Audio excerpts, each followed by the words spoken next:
Je sais que StreetNav pourra vraiment être pour moi un allié pour trouver le meilleur chemin. Ce n'est plus à vous d'aménager votre itinéraire, l'application le fait pour vous. Voilà, c'est un coup de cœur effectivement qui s'est passé ce matin sur cette journée de test.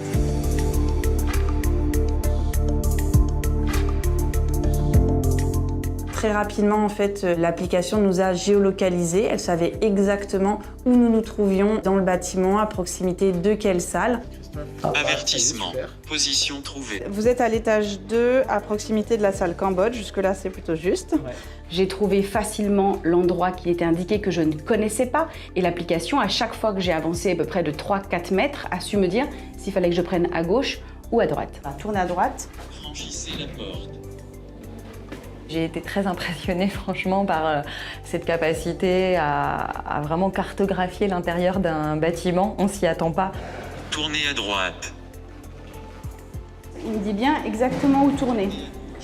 Je tourne correctement, là c'est très clair à chaque fois que je fais un pas.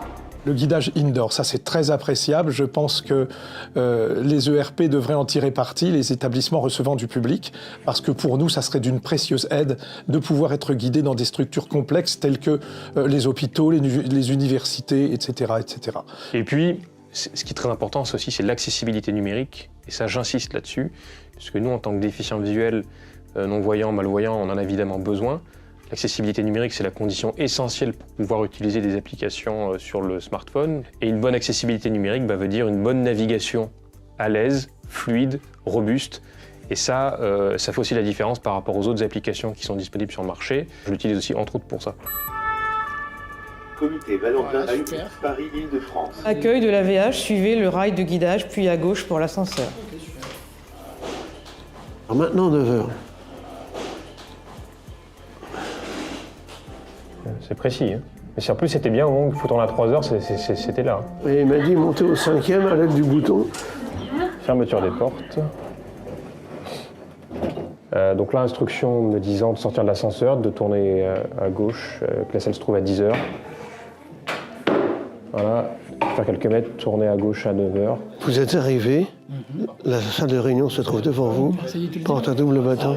Franchement, l'instruction est parfaite et résume bien le guidage en intérieur comme ce qu'il doit être. Moi, je trouve, depuis que je teste ce système-là, je trouve qu'en balade, entre guillemets, en exploration en plein air, c'est fantastique. Pour moi, le fait de pouvoir être guidé sur un itinéraire du point de départ au point d'arrivée sans interruption, si ça devient une réalité, alors je dirais qu'on a vraiment changé les choses, on a vraiment changé notre vie.